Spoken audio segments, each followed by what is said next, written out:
Kingdom Living here. This is Ross giving you some garden tips. So the first thing we did in my previous video, I showed you where the mix is for your seedlings if you're growing it from seed, okay? And what I did is I heated up the water in the microwave, and if you look at this, get a good shot of that, Azaria. It should be just like this. You don't want to overwater it. And let's say you messed up and you overwatered it, then all you need to do is go back to your bag. Watch this. Add a little bit of the dry earth in there. Mixing it in. Testing it. It's still hot in there, so whatever eggs are in there will be killed. Sorry, eggs. Sorry, insects. Gotta do what I gotta do. Right? So you got that. So it should look like this. And don't be afraid to touch it. This is good earth. This is gonna really kickstart your seeds. So we got that down in place. Next thing, if you zoom in here, Zaria. These are pods. You can get them anywhere. You can go to the gardening store to get them. Also, I love to recycle, save this earth. All right. So a lot of times you may have brought flower plants that from like the Home Depot or whatever gardening store that you get, Lowe's. You don't want to throw these away. I mean, you can always reuse these things. So these are also pods that you can do for seedlings, right? So literally, if you look at the bottom of these pods, they have holes in them. Azari, why do you think they have holes in them? So the water can get through and out. Excellent. So you want to make sure that you have a draining system as well as a watering system. Now, when we water our plants, I'm going to show you in a later video, you want to have something like this. So here's my pod case, and I put it in something just like this. It's a container. I call it a watering container. You can purchase this at any of the box stores as well. Or you can be inventive with it and find something else that can use it. What we're going to do is once we have our pods filled with our seeds and our earth, we then water it by pouring our water into our pods. All right, into this. You do not want to water from the top down, because when you water it from the top down, you can spread disease and you can hurt your seed or plant. So literally you water from the bottom and it will actually seep it up through its roots, okay? So here's what we're going to do. I'm going to start with my kale first. Once again, from our previous video, you saw that I made sure I marked it, because once you put the seeds in, you don't know what you're doing. All right? You may not know what you're doing. You may not know what seeds that you put in. So I'm going to take some earth like this. Okay? Put it in my hand. And then I'm just going to put it in here. Take some more. Don't use any garden gloves, right, Azaria? We're good to go. And just get down and dirty here. Get this in here. Okay, once again, putting it in.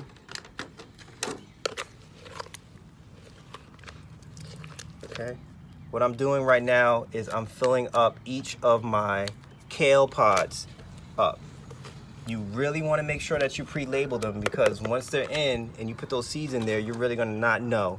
Unless you've been gardening for a very long time, you'll be able to identify things by the leaf, but some of us may not be at that level yet. All right. So what I'm doing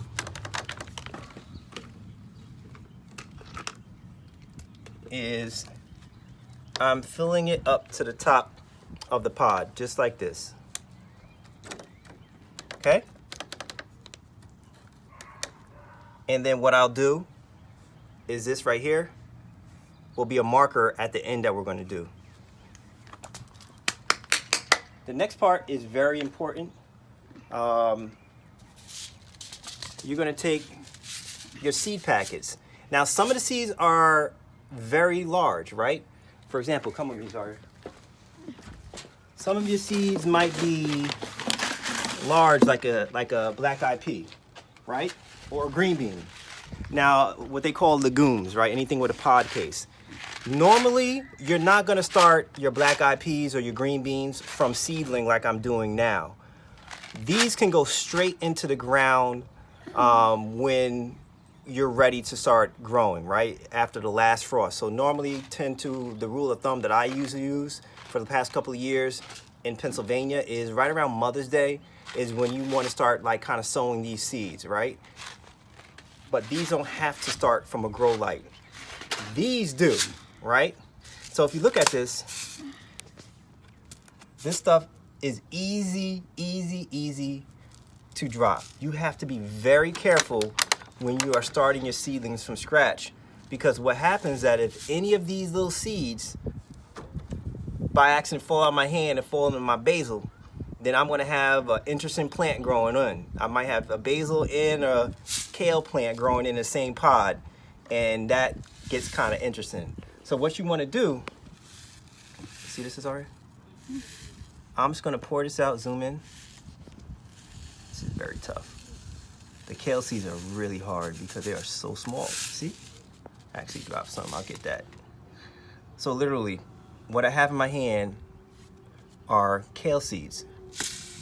Just to put it in perspective, here's my pinky, here's a kale seed. It's very hard to lose. What I'm gonna do is I'm literally going to get one, put it in just a little bit, about the length of my fingernail, and then I cover it. I put one in there, and I'm gonna get another one, just one, and I'm going to put it a little bit over in the other area of my pod. And just tuck it in, not too far, just a little bit. And this one right here, just a little bit, poke it down. Remember, rule of thumb, use your fingernail, and then cover it over. So, put it up. After you do that, you're gonna take your marker and you're gonna put it in the corner, and that will indicate this is a kale pod.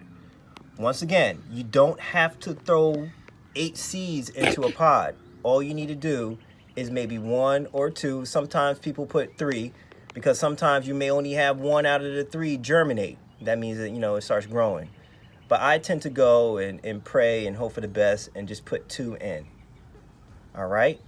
So that is just a quick tidbit of like how to start putting your seeds into the pods. Once again, be very careful. Some of them are like the kale.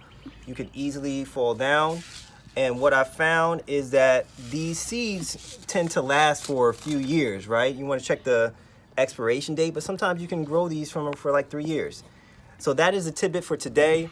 If you have any questions, just email me or just make a comment on the YouTube site, and have a blessed and productive day.